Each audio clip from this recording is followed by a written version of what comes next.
Hey guys and gals, Never here from Drakewing Gaming. It's something about Twitter, the Gaming Dragon. Today I'm coming back at you on a Let's Play episode of I Wanna Hug That Gator. Anyway, y'all, let's go ahead and jump right back in, shall we? Alarm January up, and let's go. Alright, Olivia had gotten an order of chicken wings slathered in hot sauce. I just went with the classic chicken strips and one of the sodas I recognized from the school vending machines. We take a seat at one of the few open tables, and I struggle not to think about how often they're cleaned. Damien doesn't bother sitting with us. He just heads right back into the fray with both arms occupied by his dinner. Liz follows after Damien to keep track of him. At least her head does. Olivia barely even sets her tray down before... Crunch, crunch. I suddenly shift myself away from the maelstrom of molars and claws. Damien probably said he'd covered the meal because he knew Olivia would get, like, this. Sheesh, Hot Wheels, would you like some actual meat on that? I didn't even know wing bones could get that big. Olivia responds by snapping the bone in two between her teeth. The marrow squirts out a little, and she has to get a napkin to wipe her cheek. Suddenly, my own chicken tender meal looks even more unsavory, so I push it aside, closer to the tooth tornado. It only takes moments for her to accept my offering with no manners whatsoever. Thank you. Don't mention it. So, after we finish, any other plans? Olivia ponders my words while rolling a bone around her mouth like it's a lollipop stick. It's just a chicken bone, Inco. An oddly large chicken bone. I don't know. I've basically done all I want to do by now. Damien's probably got another 20 minutes before he burns out. I'm cool to hang here unless you want to do something. Nah, I actually don't play games much. I had fun playing with you, though. Olivia looks away for some reason. We should do this sort of thing more often. Yeah? Of course. I've never had this much fun outside of my previous schools. Mainly because I never had many friends to hang out with. That's kind of sad. It is, but it looks like moving here was a change for the better. Plus, it's just fun hanging out with you. Though stained with sauce, Olivia's lips curled into a smile. And Liz and Damien too, of course. Though I have to admit, with the way Liz gravitates towards Damien, it's almost like she had this all set up. What do you mean? Well, Damien and Liz are pretty close, so maybe she's using this as an opportunity for them to get closer. It's almost like we're on a double date or something. She jerks back to me, completely attentive. Did I say something? Really? Yeah, it's kind of funny. Since we hang out together pretty often, people might start thinking we're together. Something whips into my back. Ah! Olivia grabs hold of her tail.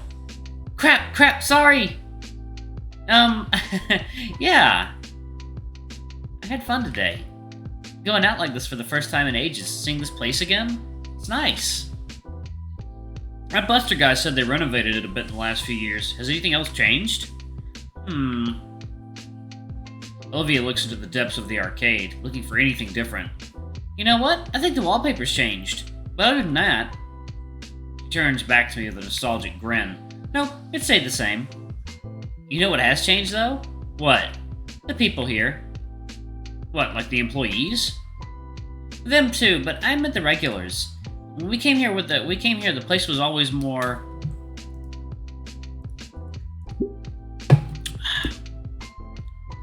Her tongue probes her cheek as she considers different words. More hectic? No, more packed. It was so easy getting through here today. I recall her almost running some people over to get across the building. With the look she had back then, I don't think she'd have noticed if she had.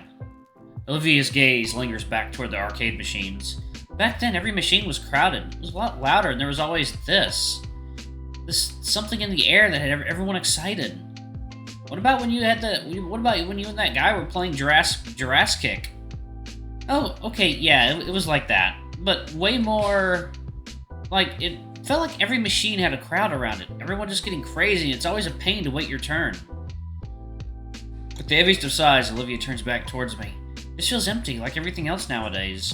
I mean, empty is good. We were able to get around easily. Near hit and runs notwithstanding. And personally... This place feels crazy to me. Even here in the tiny food court, I can feel the rumbling loudness of all the people here resonate through my body.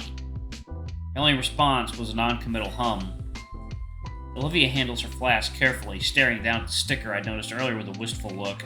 I remember that Liz mentioned about it being from an old show she watched. Say, I noticed that sticker when I went to refill it. Where's it from? Oh, that? It's from some old anime that I remember watching growing up. It's nothing special, really. Some anime, huh? What's it about? You want to know? Oh no, there's a little. Oh my god. Sure, I've never really caught on to the whole anime stuff, but I'd like to know what it's about. Well, if you.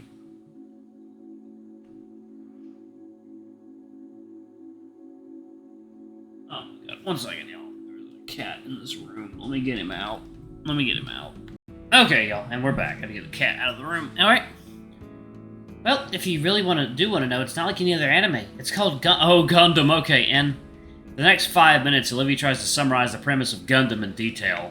And given that I'm as clueless to it as I was with the fighting terminology, the plot sounds completely esoteric.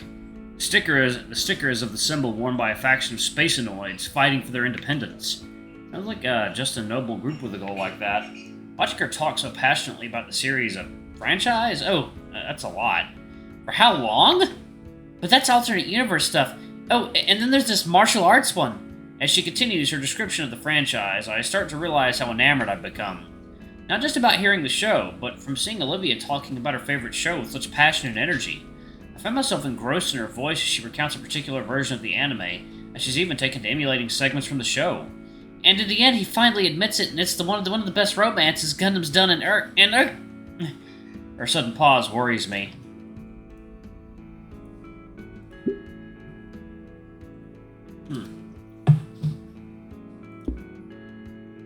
What's wrong?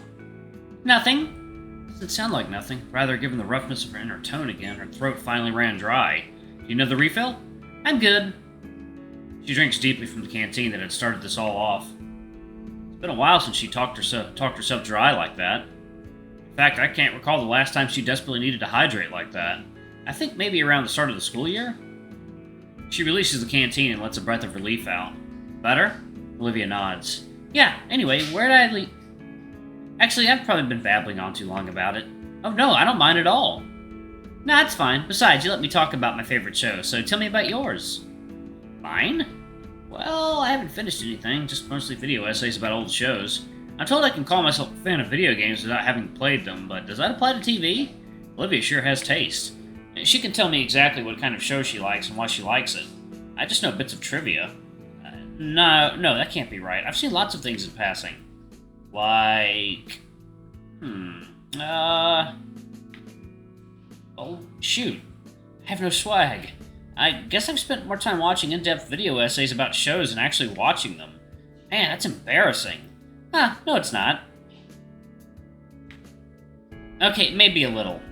But it's never too late to get into it. See what you do or don't like. Next time you're over at my place, we can binge watch a whole anime series. I like the sound of that. But if it ever gets too intense, you can always watch Power Raptors with Vinny. Hey! Oh, relax. Toku shows like that aren't just for kids to like. It's funny, though. I remember my dad letting me watch it as a kid, and Vinny got into it because I showed him. If you don't mind me asking, you mentioned that your dad's in and out of town because of his job. What is it exactly? He's on contract with the DoD. Wow, really? Yep, been working with the Air Force since I was a baby. Normally he isn't called that often, but when he does, it's pretty lengthy. Weeks, even months. That must suck. It isn't all too bad. We still call each other and send messages. The work just keeps him busy. Well, that's good. Keeping in touch with your folks is important. Why do I feel sad now? What about your parents? What's their job? Oh, mine are joint partners in architect. You mean architecture? It's why we moved around a lot, and the main reason why we're here in Volcadera to begin with. Ah, now it all makes sense. What does? You know. She points at my shades and jacket. Huh. Having on a jacket and shades doesn't automatically make me rich, Olivia. Dude, who else wears clothes from Abercrombie and Flint and has extra pairs of Ray-Ban sunglasses on them?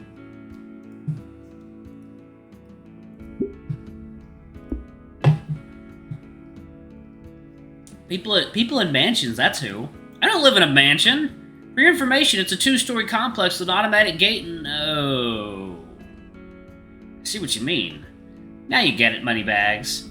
Suddenly Liz starts waving her hands around excitedly. What the... Inco, Olivia! Damien comes rushing in, both arms filled with piles of trinkets. Whoa, mama, that's a lot of tickets. The other end is still trailing behind him. Damien got the jackpot at Megala Millionaire! This is probably like 1,000 tickets. I'm gonna go see what this gets at the prize corner. Come on! Holy crap. Alright, so a little bit of a story time. Years ago, when I was going to Dave & Buster's with my fiance at the time, I was playing that one of those jackpot games where you have to actually like land the spinning pointer on the rotating circle, and I hit jackpot twice in a row. He was just fucking looking at me like I was some kind of fucking wizard, and like I just have really, really good timing. Anyway, I just thought that was funny. Holy crap. Alright, yeah, you done eating, Olivia? She takes the basket of chicken strips and pushes them back from the table. Yeah. I roll my eyes and follow behind Damien to the prize counter. He plops his winning stash on the counter in front of the unamused clerk. So, what'll this get me? Nothing. You need to drop those tickets in a ticket counter first. Ah, damn, nearly forgot. He rushes off to get them counted, and I look over the options. There's a few old games up on the shelf for several thousand. What's the exchange rate supposed to be? Below me in the glass counter is a bunch of candy and small plastic novelties. There's a lot of joke items, whoopee cushions, air horns, things like that. In one corner is a series of licensed and generic plush toys hanging. What do you think he'll get? Probably the mini RC car? Or no, maybe that plasma globe. He's gonna get a handful of candy and let us have the rest. You think so? Alright, I'm back! He hands the tickets over. I spot the number 1247 printed on the ticket. Hey, that's enough for one of the plushies on the wall. Let's see. I want... Hey, how about that? He points to a small foosball table on the top shelf. The clerk glances up at it and back. That's gonna be like another few thousand. Ah, damn it. Well, I'm out of ideas. Guess I'll have some of those then. The clerk gets a small bag of chocolates from the display. You guys can have the rest. I don't really need anything here. Nothing's really speaking to me either. I might want something. Olivia scans the corner. Alright, I'm gonna pause it right there, y'all. Thank y'all so much for watching. Don't forget to like, comment, subscribe, ring that notification bell, and check out our Patreon if you can. It always helps. Anyway, I love you all, and I'll see you all in the next video. Bye-bye!